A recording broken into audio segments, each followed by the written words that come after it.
Welcome everyone to the Healing Power of Plants. I'm your host, Lauren Almquist, and I am founder of Heartsspace Herbals and Garden Design. And today I am very happy to have with us today Empress Zella Taj. Welcome to the show.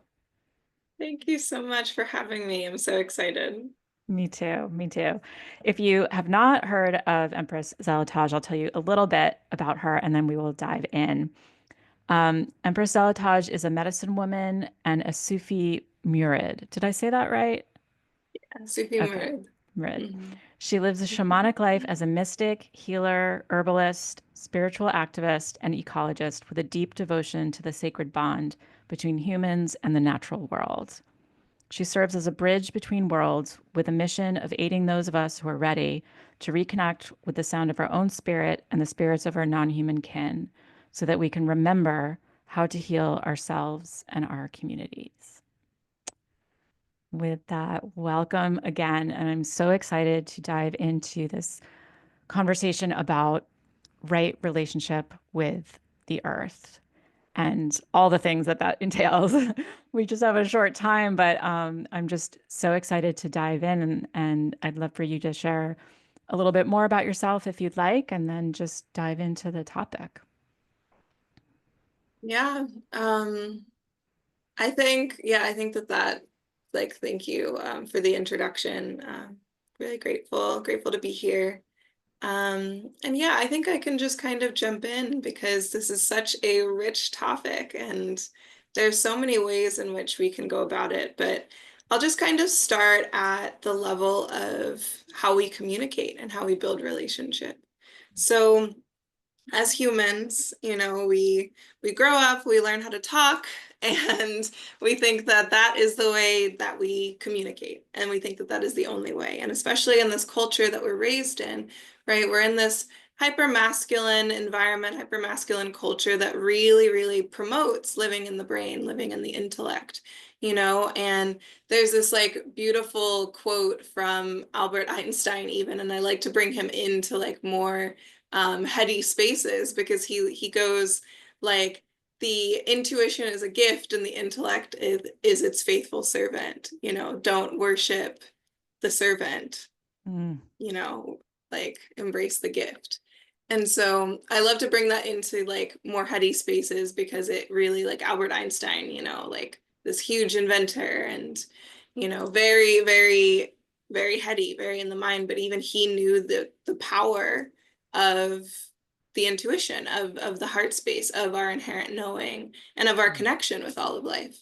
And so in this hyper masculine culture, we have really forgotten the power and the importance of the intuition, of the heart space, and of the language of life and of our connection to life. It actually makes us really great capitalist citizens, right? If we hmm think that it's just us versus the world and that we're all alone in our little bubbles and that, you know, the universe isn't supporting us and loving us and caring for us. It actually is really profitable for us to believe that.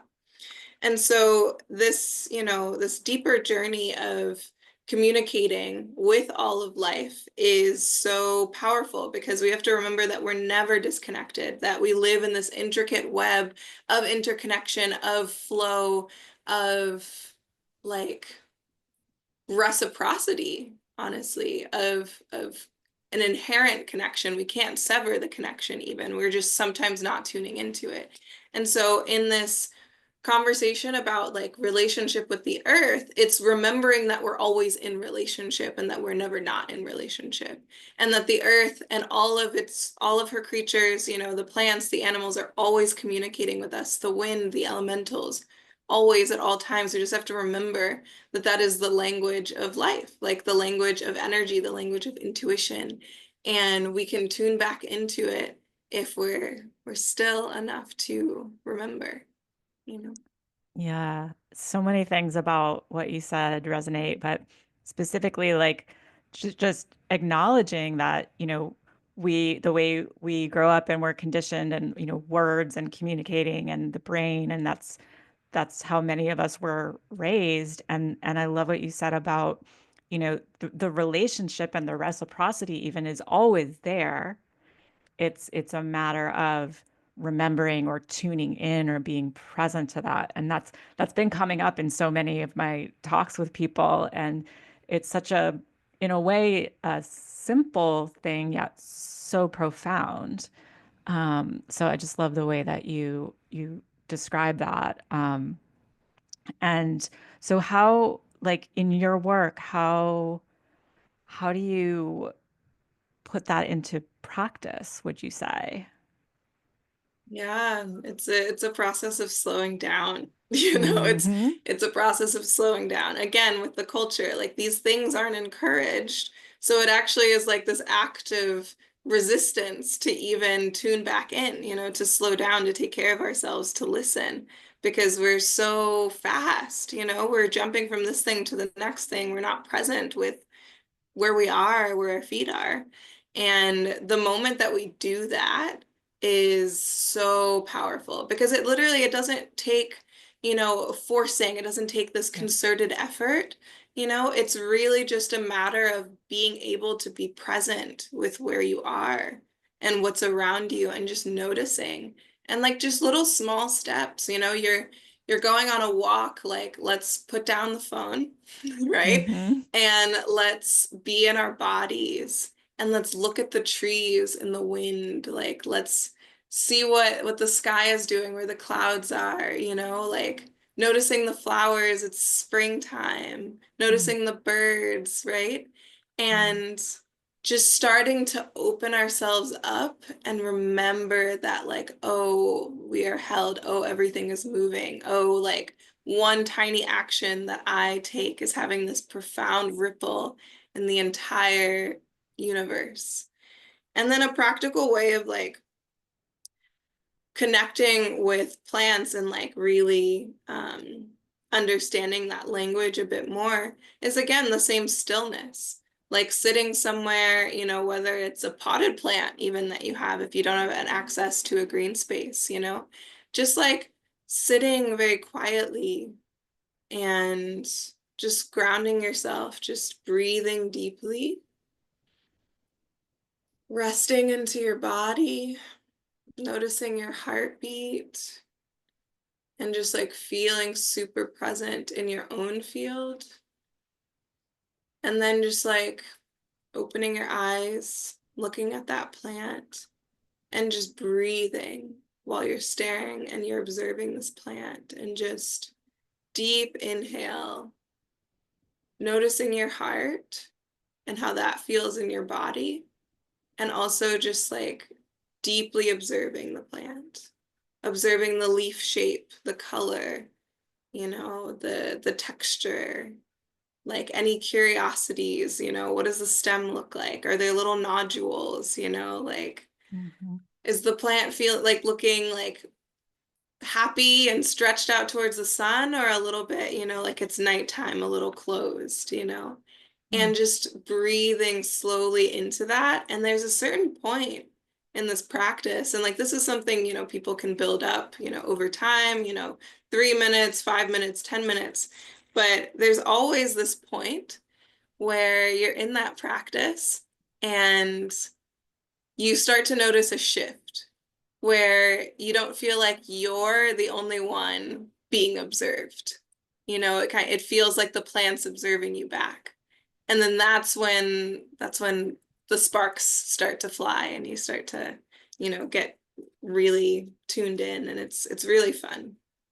Yeah, yeah. And I love the way you describe that. And and mention that, it's a practice that can build, right? Because like maybe at the beginning, maybe it feels, maybe you're not used to it, or, maybe you don't, or something that you might expect it to go a certain way, but it feels different. But that practice, like that, just that simple mention of practice, like coming back to it and practicing and being is just can be really profound. And as you were talking, it reminded me of, you know, developing a relationship with a person. Like you slowly start to get to know them, and it's over time that that relationship develops. And I think plants are kind of that way. Like some plants are, it's like people. Like some people you like immediately gel with, some people it takes a little time, and like plants can be really similar in that way. Yeah, 100%, 100%. And I think that's how we have to approach everything in the natural world, right? It Hmm. is like in the same way you would build a relationship with a person. Like there are a lot of people that go foraging these days and are really excited about plant IDs, but it's like, would you like, I make this like silly joke sometimes when I lead classes where I'm like, well, would you walk up to a random person and like steal their sandwich, Or would you like have like would it be like someone you're really close to and then you would ask like, oh, can I have a bite of your sandwich, like, and thinking about it like when you're outside in nature and you're foraging, you're just cutting things away and taking, like that doesn't belong to you, it's a gift, like it's like ask permission, like tune in, Yeah. like connect with the land, um and really like approaching everything like you would a relationship with a person and how you would like to be treated in relationship, and really seeing the plants and like the conglomerate, right? Like lands, right? Mm. As like these sovereign beings that also deserve your respect and your attention and your care, and Yeah. they will bring that back to you like 100 times over. Yeah. Yeah, because they are so generous. And that reminds me too of someone was making the analogy kind of like you just did of, when people say like, well, what does this herb do for me? Or what does this do? And it's like, I think it was Robin Rose Bennett and something else. I was listening to her and she was like, well, would you go up to a person and say, first time meeting, especially, or really any time, be like, what can you do for me? What can you do for me? Yeah, exactly. Yeah. So it's Yeah. just a really, well, it also reminds me too. I mean, like being in relationship with plants and with life is also a reflection of our relationship with ourselves in a lot of ways. So just becoming present to that and slowing down. And one thing that came to mind when you were speaking, I know for me, like, getting quiet, um, slowing down the mind. And one reason I gravitate towards plants is because I'm with someone else, something else. It's like with me. I feel held. And because it may not be comfortable a lot of the time to become still. I'll speak for myself. Like some of my, when I'm running around and being busy, doing a lot of things, I might be kind of like almost wanting to avoid that stillness. But I don't know if you have thoughts on that of how the plants support us in being still with whatever is so for us. They have a really beautiful ability to be with whatever is. Yeah. Yeah, it's a really good question because I feel like a lot of people struggle with that, and me included, it's like being a tire rolling down a hill. Like it's hard to stop, right? You've got Yeah. that inertia. And sometimes you are running from something. So back to Mm, what you were saying before of like, you know, we do treat other people like we treat ourselves, and when we're hard on someone, when someone strikes any sort of aversion in us or triggers us, right? It has more to do with us than it has to do with them. And there's something deeper there to like sit with. And so sometimes it is hard to be still. It's hard to be still with that. It's hard to like face those things, sometimes we don't want to. And I think that there's a balance that needs to happen, like you don't want to be constantly running, which I feel like a lot of people do in our culture. Constantly running, unable to sit still. But it's like understanding why that is the case. Um, and the plants, they're our older siblings. They help us with all of these things. Trees are particularly helpful with that sort of energy of that mm, that hamster wheel, not being able to slow down. And one thing that I very much recommend that I have done a lot in my journey, actually, this really beautiful slippery elm tree actually began my spiritual journey for me. mm. Like she was like really like that space holder when I was going through a lot of really hard things. And so I always go to the trees when things are really challenging. And the trees are really powerful in like holding that grief, holding anxiety, holding that fear. But it's like they want to do that for us. They want to help us. And like one really beautiful tulip poplar once shared with me that like, that many of the trees see us like sick little children, Mm, that we're like little kids, we're the younger beings in creation. And like, what do you do when a child is sick? You don't yell at them and reprimand them. No, you help them. You help them feel better, And so that's what the trees want to do for us. They want to hold that for us and help us feel better because they want us to evolve. They want us to be able to come into deeper wholeness.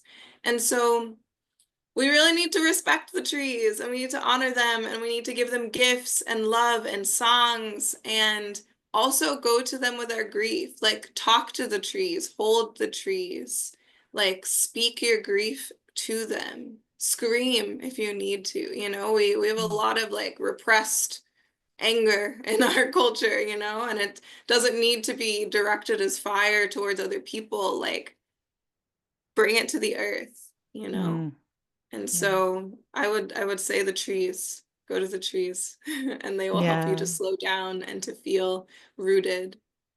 Yeah, that grounding energy that and I love what you said too about the we're the younger siblings or the sick children even.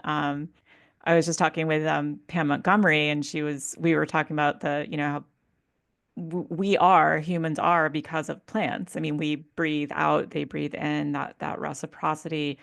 And then also just the time. I mean, we can make our problems seem really big and really which, they are for the short amount of time that humans have been on the planet. But when we think of plants and the land, billions of years, why wouldn't we look to them as guides, as, older siblings or parents, even ancestors to guide us on how to be, really. Yeah. So I love that. Yeah. Um, and one of the things that you were talking about or that you mentioned was like becoming or when before we started was becoming like how it's all happening. How do we become better listeners? And I know you've mentioned some things like slowing down, becoming present. Are there any other things that you would offer to someone that's, maybe newer to or like has an interest but feels like I talk to a lot of people, they feel like they don't know how or they don't feel like they know enough. And that gets back to the Yeah. brain, mind centered. But is there anything else that comes to mind as far as like practices or tips for people to really like develop that practice? Yeah. Yeah. The first thing that came to mind when you were saying that is the heart. Mm, We need to learn how to get out of the brain and go into the heart. This is a language beyond words, which means that the intellect will not help you.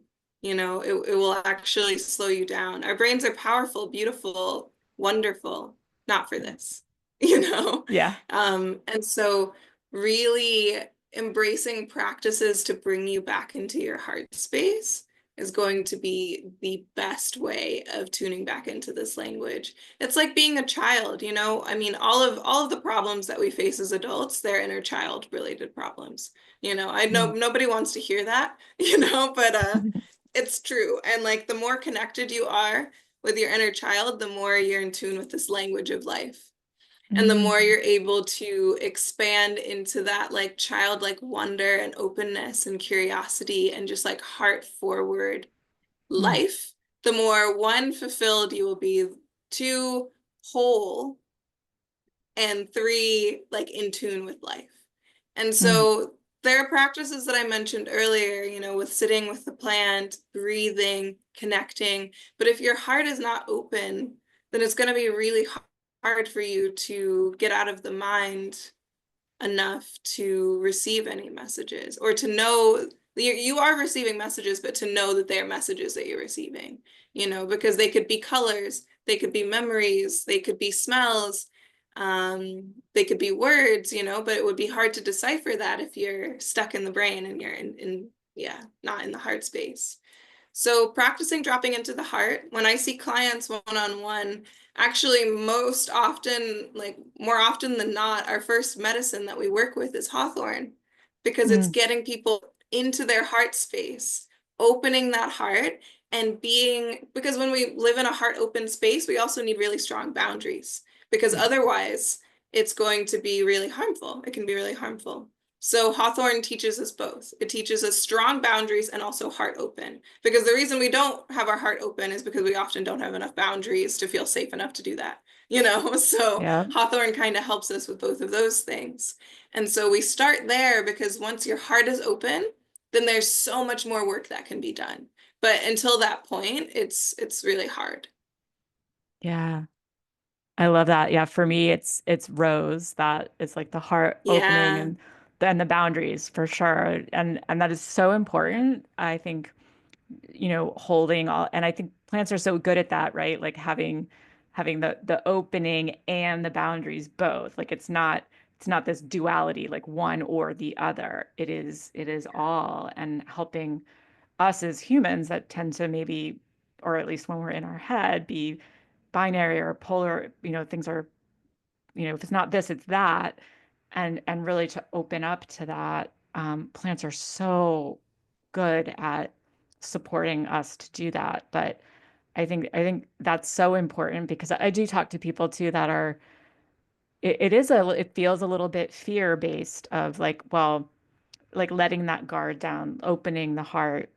Um, but what I'm also hearing is like, and what you're saying is like, also having grace for ourselves, like, okay, maybe this is why, or what you were saying about the inner child, really resonant because it's like, okay, if you are connected with that and maybe even connecting with some of the wounds of the past, at least knowing, okay, that's maybe why I've built up something, and that's also why it's okay with the support of the plants like hawthorn, like rose, like whoever your ally is at that moment to soften into being fully present where maybe it didn't always feel safe to do that. Um, Yeah. that's what I was hearing and what you were saying too. Yeah, and it's funny because one thing that I've learned on my journey is that like we often want to avoid those traumas. We often want to say, no, it has nothing to do with my childhood. Like, no.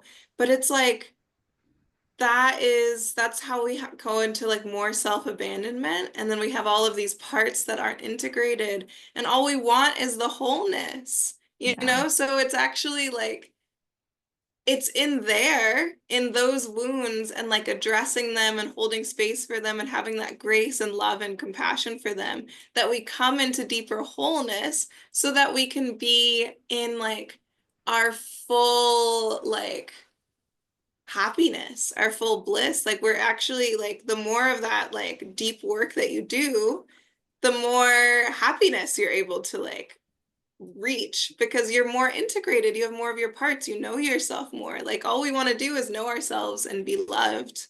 Yeah. That's it. Like as humans, to know Yeah. ourselves and to be loved in our fullness. And we have to do that for ourselves too. So Hmm. yeah. Yeah.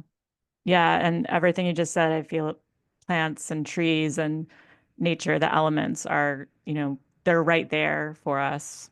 Um, and for us, and the reminder too that you were talking about, we get to honor them and serve them and um, be nicer to them than we are a lot of Yeah, the it's a time. balance. Yeah. Like they literally only want to help us. They Yeah. only want us to come into that fullness. So each of the plants serve as like a different mirror for different aspects of ourselves. And that's why different allies for different stages of your journey or things like that, different physical, mental, or energetic imbalances that you have, different plants can be that mirror for you, can be that guide for you. Um, because yeah, they love us unconditionally. They want to teach us how to love unconditionally and love ourselves unconditionally and yeah, and remember them, and talk to them and remember that we can communicate with them even as they're communicating with us. Yeah. Beautiful. Beautiful. Well, you mentioned Hawthorne. I know that's also part of your free gift. If you wanted to talk a little bit about that so people people know they can access that? Yeah, so as the free gift for this offering, I have this Hawthorne Plant Spirit Connection book. So Mm. Hawthorne is, I've already mentioned Hawthorne. She's like, a really strong, beautiful ally of mine. And this is a full, it's a full PDF book. It's part of a 6-month self-paced course that I have as well. But this is also, it's also a standalone book where it teaches you a little bit of Hawthorne's history. We should always know about the plants that we are working with. We should know their history. We should know their story. So it goes into a bit of Hawthorne's story, her folklore, how to identify her in the wild, her medicinal properties on a physical level, on an energetic level, on a mental level, goes into practices on how to connect with her in this way that we're talking about, in this deeper relational way. Um, some deeper insights that she has that, I had a conversation with Hawthorne, so she's got some of those messages in there. And then there are some prompting questions, plant medicine recipes for how to make a Hawthorne flower essence. What else? I think I might have forgot something, but I think that might be everything that's in the book. But yeah. Sounds amazing. Amazing. And so, how can people find you if they want to follow you, hear more about your work? What's the best place to find you? Yeah, of course. So my website is neteruapothecary.com. So N as in Nancy, Eteru, apothecary. And it's that same under Instagram, so Neteru Apothecary, so at Neteru Apothecary. And then my personal Instagram is at a.virosa, Avarosa, which is a mushroom species. So yeah, that's where Beautiful. you can find me. Wonderful. Well, I wish I could talk to you for much, much longer, but for today, I'm so, so glad that you were able to join us and join this series. And just thank you, thank you, thank you. Yeah, Thank you thank for you for being having here. me. Thank you. And for all our audience, our listeners, thank you for being a part of this as well. And a note that if you want to have access to these interviews ongoing, you do have an option to buy the All Access Pass, and a portion of the proceeds will benefit Herbalists Without Borders. But for now, thank you all, and we'll see you next time. Bye.